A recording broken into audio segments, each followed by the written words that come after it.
আমার আর্থিক অবস্থায় আমরা উঠে আসা মানুষ, আমরা এখন শরণার্থী হিসাবে যদি অনেক টাকা দাবি দাবি করে, আমরা না বিশ্বনাথের সাথে আমি ডাইরেক্ট কথা বললাম, যেমন তোমরা যদি টাকা পয়সা দাবি করো আমি দিতে পারবো না। একজন দেশ থেকে অল্প দিন হলে এসেছি, তখন আমরা 6 জন ক্যান্ডিডেট। কিসের ক্যান্ডিডেট? আমার বাড়ির পরিবারে আমার শাশুড়ি বেঁচে ছিল। আমরা 4 ভাই, আমরা 3 ভাই বোন, বাবা মা আমার 60 মাস চুটাঙ্গায় বাড়ি ছিল না তো বাংলাদেশে? আমাদের বাংলাদেশে বাড়ি। আমরা 3-4 বছর হলে এসেছি। এরা 84-তে 7-এ পড়তো। আমি বাংলাদেশে 7-এ পরীক্ষা দিয়ে ও 7-এ পরীক্ষা দিয়েছো? হ্যাঁ।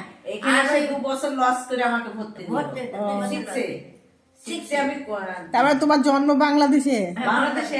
আমার জন্ম এরা সবারই বাংলাদেশেই তো। আর এখানে আর 2 আমার বছর ছেলেটা আছে, আমার সব 6 বছর। সার্টিফিকেট, আধার কার্ডে 72, বুঝতে? 2 বছর লস আছে আমার।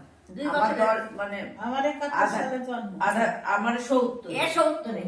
তাহলে কি তোমার সামনে?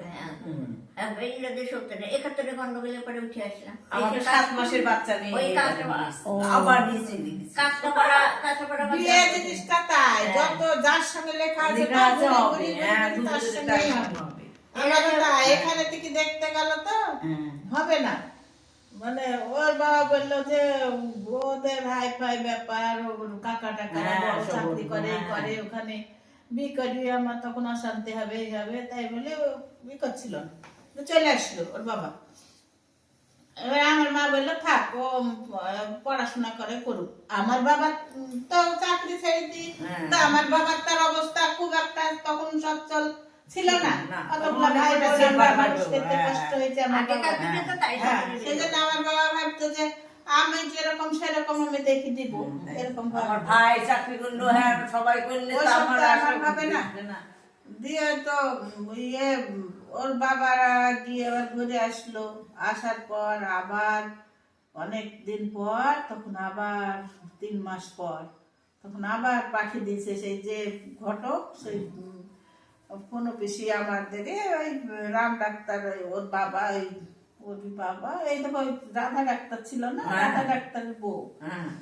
দিয়ে এবার ওই ঘটকগিরি করেছে। ওর বাবার বাড়ি আবার ওই আমার ঠাকুমার বোনের বাড়ি ওই চন্দননগর, ওইখানে ওই সরষে মানে চিনা জানা যে আমার ঠাকুমা গিয়ে আবার গল্প করে দিছে যে আমার হারানের তো মেয়ে বড় হয়েছে, বিয়ে দিবে।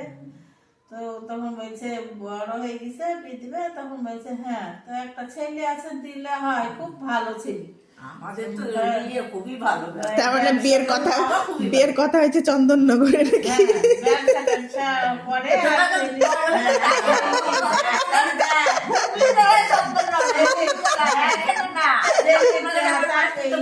শিক্ষিত ভালো ছেলে। না চন্দননগরে এই একটা আছে, এই মাছ দিয়ার দিকে। মাছ দিয়া ও চন্দননগর। তাহলে এই দিকটা। আর ওখানে তখন বলছে যে তাহলে অনেকদিন পর তখন আমার ঠাকুমার আমার মনে পড়েছে বাড়িতে যে, তখন বলছে এই ফোনও জানিস একটা ছেলের কথা বলছিল জলম নিতে। তখন আমার বাবা তো সে মেয়ের বাবা মা থাকবে না, আর আমার বাবা ওদিকে অ্যাক্টিভ ছিল খুব, এর বাবাদের মতো না। একদিনই চলে এসছে আমার বাবা, মানে দেখতেও সুন্দর ছিল।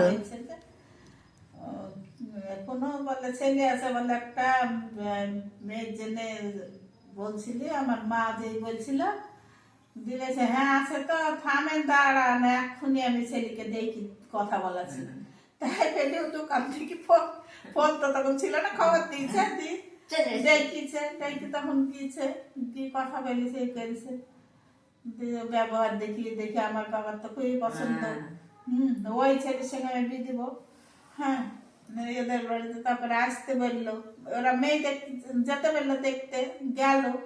তখন ইতেনের সঙ্গে ব্যবসা ছিল একসঙ্গে, ইতেন আর ও আর হচ্ছে ফোন পিসি, 3 জনে মেয়ে দেখতে গেল, আমাকে দেখতে গেল। দেখি দেখি ওদের পছন্দ।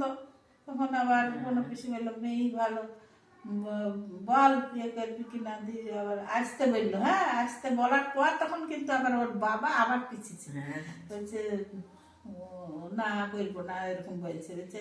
করবি নি মানে রাধা ডাক্তার তো বটিনি কাটতে তাড়ছে করবি নি মানে জানিস তুই কোন ঘরের মেয়েকে বিয়ে করতে যাচ্ছিস হ্যাঁ ও তো পাবি তুই অত বংশীয় ঘর এরকম করে বকার পর তো ও চুপ করে থাকলো যে আমার মারও রাগ হয়ে গেল যে ও দেখি গেল আমার যেতে বললো, আমার হচ্ছে ওই জন্য তো থাক। তুই কি ভিডিও করছিস ওরে কঠিন করছে আর পিছনে লেগে গেছে। কর কর তোর বউর আসলে তো রেস্টুরেন্ট নিয়ে দেখা আমি বুঝতে পারি।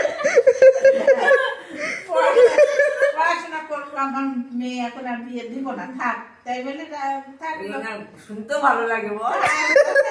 তখন আবার দেখছি কিছুদিন পর ছচি মাস্টারের ছেলেকে আর ওই রাধা ডাক্তারের ছেলেকে পাঠিয়ে দিয়েছে দুজনকে স্কুটি থেকে দুজনা চলে গেছে দিয়ে বলছে একটা চিঠি লিখি পাঠিয়েছে তখন তো ফোন ছিল না চিঠি লিখি পাঠিয়েছে যে দাদা এরকম ছেলে মত করেছে বিয়ে ওখানেই হবে তাই বলি পাঠিয়েছে যে আমার বাবা তো খুব খুশি যে ছেলেদের পছন্দ দিয়ে তখন আবার সে আমাকে আবার স্কুল থেকে স্থিত হবে তখন আবার সে শাড়ি টাড়ি পরি বৌদি আবার নিয়ে গিয়ে সে দেখালো বড় বৌদি তখন শুধু বড় বৌদি বিয়ে হয়েছে হ্যাঁ বড় বৌদির বিয়ে হয়েছে তখন পরে মেজোটার বিয়ে হলো আমার বিয়ের পরে বৌদি আবার শাড়ি টাড়ি পরে ওদের সামনে গেলাম ওরা আবার কি দেখবে ওরা তো আমাদের পক্ষেরও লোক দিয়ে কথা বললাম করলাম তারপরে আবার তখন আমরা অত এখনকার মেয়েদের মতন অত কথা বলতে জানতাম না তখন লজ্জা লজ্জা ভাব ছিল কি জিজ্ঞেস করলে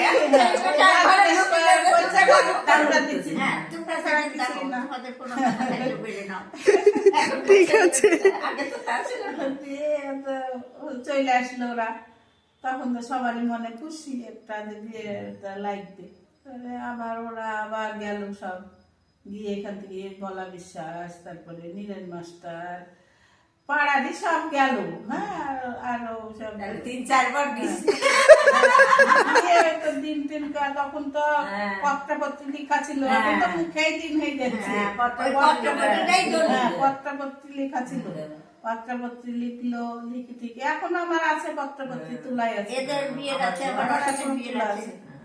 দিয়ে পান সুপারি দিই সব করলো ওখানকারটা এখানে আসবে এখানকারটা হ্যাঁ দিয়ে তো সব বিয়েটা লেগে গেল দিয়ে বৈশাখ মাসের 16 তারিখে দিন হলো মানে ফাল্গুন টালগুন বেরিয়ে গেছে সব শীতের মাস চলে গেছে ওই করবো না করবো করতে করতে শীতের মাস চলে গেছে তখন গরম পড়ে গেল গরম হয়ে গেল বিয়ে ফাল্গুন মাসের শেষের দিকে তখন দিন হলো চৈত্র মাসটা বাদ দিয়ে বৈশাখ মাস আচ্ছা ওর পিসির কোথায় বিয়ে হয়েছিল যেটা ওর পিসির নরসিংহপুরে বিয়ে হয়েছিল সেদিনকেও বসে বসে কত গল্প করলো যে পিসি মানে তোর পিসিতে সব চিন্তা বসে বসে গল্প করছিল আমি বলছি ওই